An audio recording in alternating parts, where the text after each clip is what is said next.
you have your shirt on? Last I checked, I did, yes. Why? Do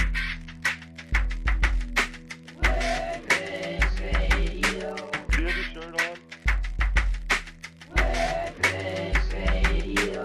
Hoggers Radio, EP02, 14 questions, with DiamondHoggers.com.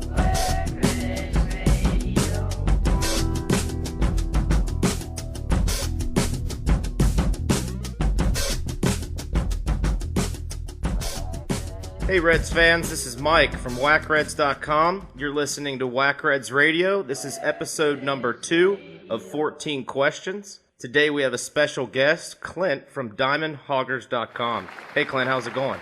Hey Mike, thanks for having me on the show tonight. No problem. We're big fans of your site.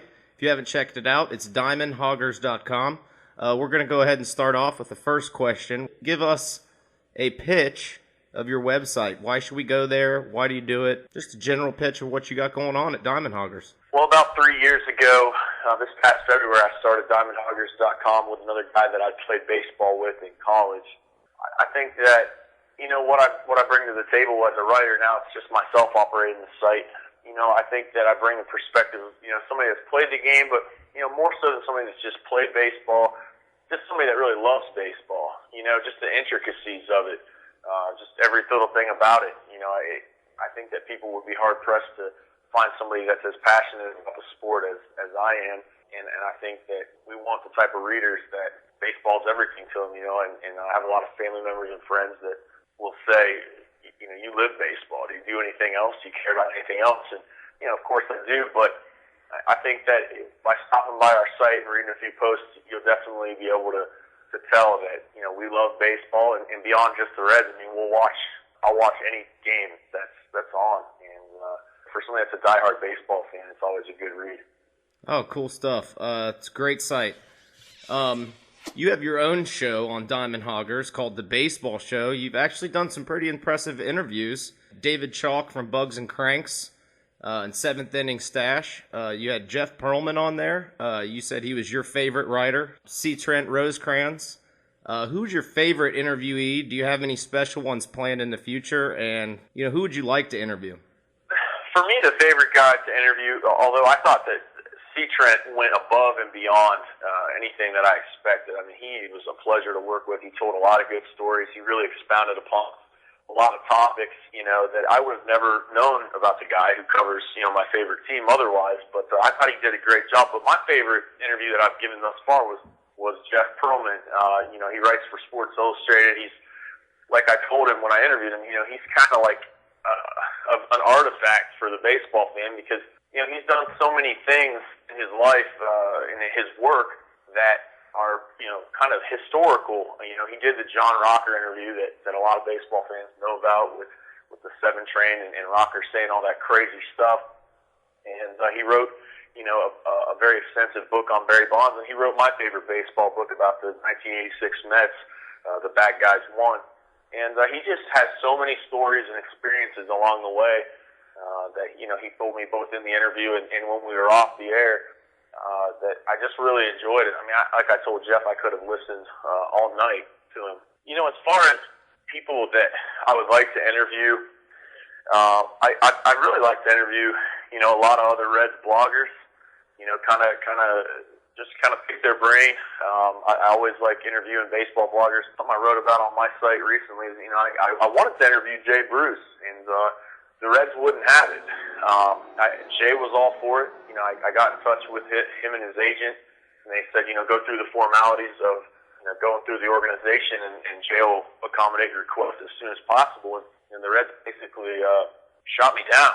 And, you know, I was surprised about that not because I have a right to entitlement or anything, but, you know, I basically said, you know, we'll let you basically make out the questions that you want us to ask him. And we're just doing this to promote a young player of ours that we're excited about, and we're trying to get the fans excited this time of year. And, you know, they have their reasons, but I'd love to talk to Jay and ask him a few questions. And there's a couple other Reds I'd love to talk to as well, you know, just guys that have been around the game a long time. I mean, somebody like Arthur Rhodes, I think, would be a great interview. I heard him talk at Reds Fest.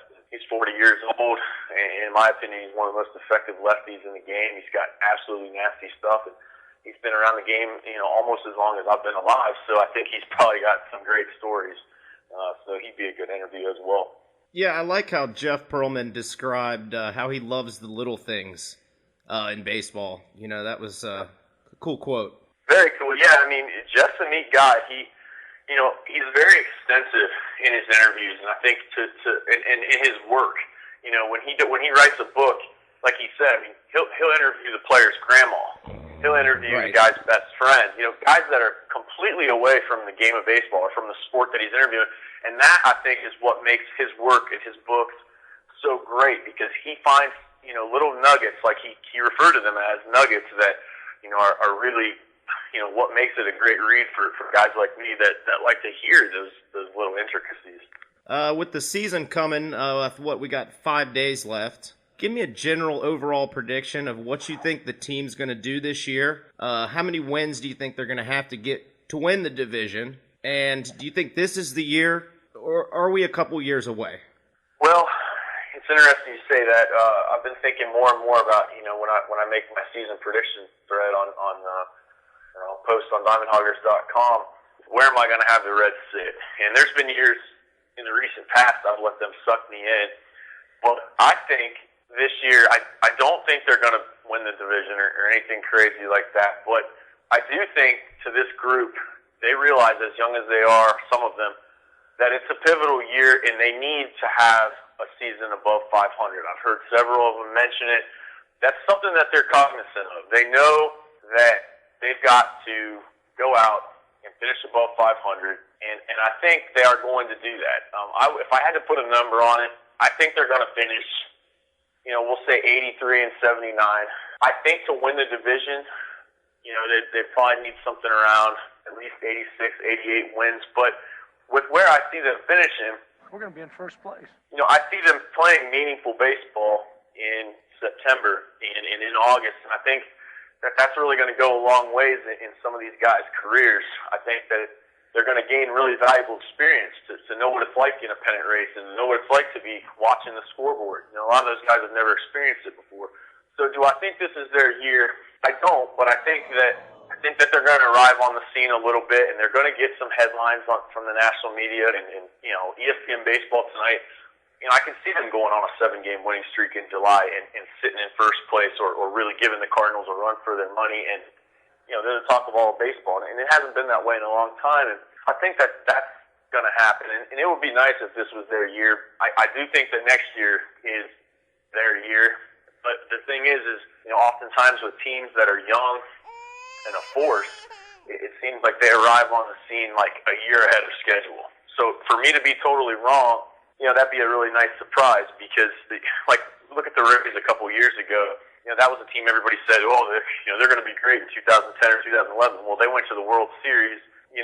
Who knows when they'll go back. So I feel like the teams that are going to have a good window, of a couple seasons that they can really be a threat, they kind of arrive on the scene a year before everybody thinks so. So this could be that year for the Reds, and I hope I'm wrong, but I'm seeing about 83 and 79 and in the thick of things till September and in the wild card chase. And that's going to be a great step. That's going to really get the Reds fans back in the game. We just need a 500 season. Yeah, exactly. I mean, I remember as a young guy, 1999, and I remember listening to the radio every day when I was at work all day long, waiting for the Reds game to come around, and we were having a hard time, drawing 25,000 during that season. But towards the end of the year, the fans did start to show up in flocks, and I think if we have that kind of season, it's going to help attendance. Are we going to sell out every game? No, but if we're drawing, 30,000, 33,000, late in the summer, I think, the organization might go out and get